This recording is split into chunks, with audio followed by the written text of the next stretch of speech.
Greetings YouTube, Skill Incarnate bringing you all the latest indie gaming goodness. Welcome back as we look at another indie game.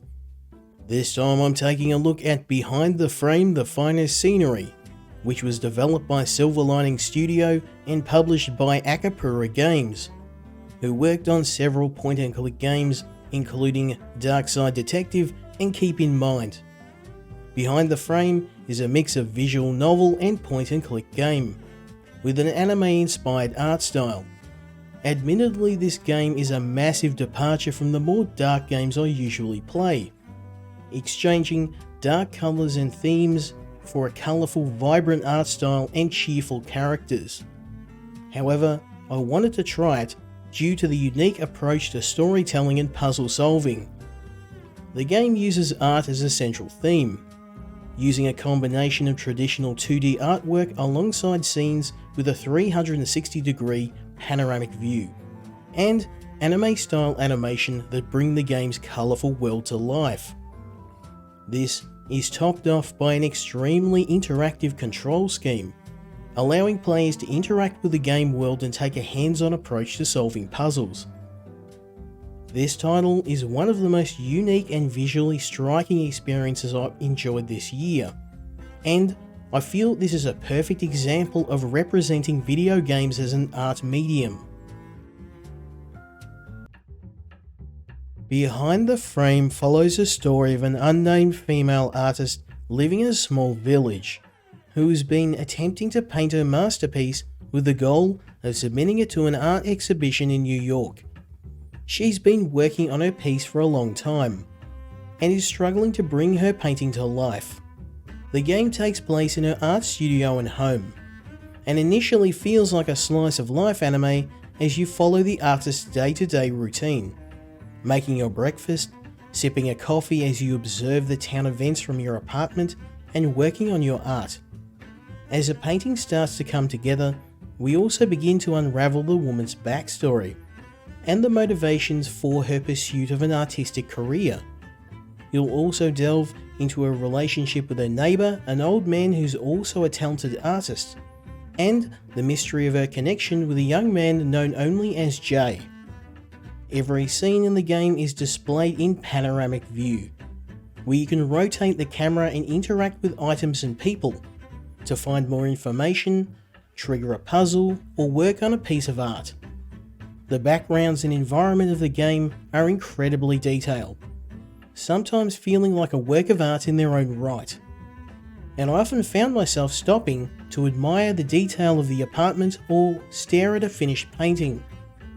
The game's artwork is heavily inspired by the Studio Ghibli movies, and it shows, particularly in the cutscenes, which are all animated in Ghibli style.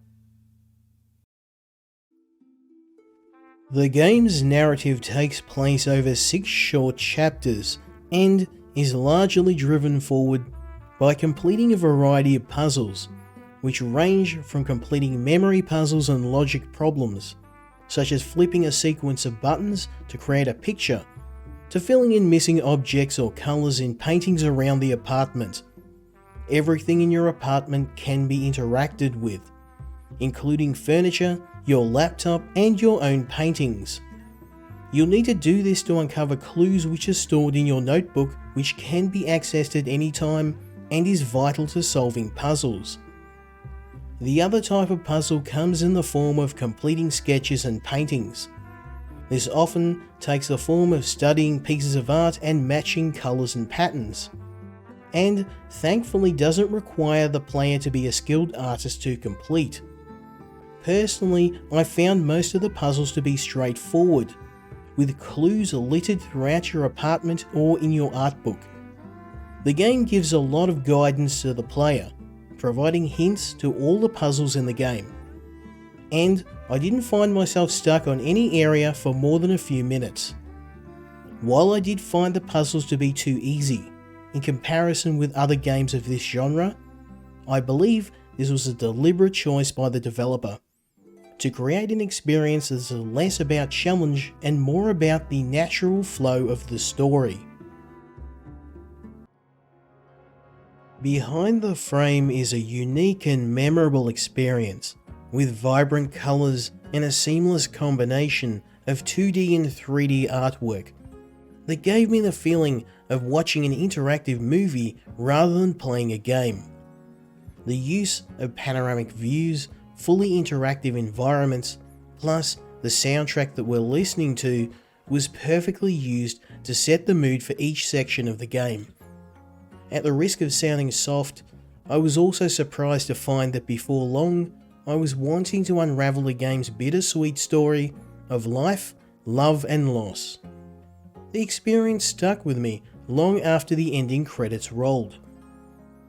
The only real criticism I can find with the game is its short length. I was able to finish the game in a little over an hour, and some players may find it difficult to justify the $13 price tag as it has very little replay value apart from speed runs. However, I would highly recommend this game if you're an amateur artist like myself and are looking for some artistic inspiration, as there is plenty to be found here. Finally, I'd like to thank the Indie Collective who provided the review copy of the game, as well as the developer. I hope you enjoyed this review, and if you did, I'd appreciate a like and a subscribe, as it really helps the channel. As always, let me know your thoughts in the comments, and I hope you'll join me next time when we look at another indie game. Until then, Skill Incarnate, out.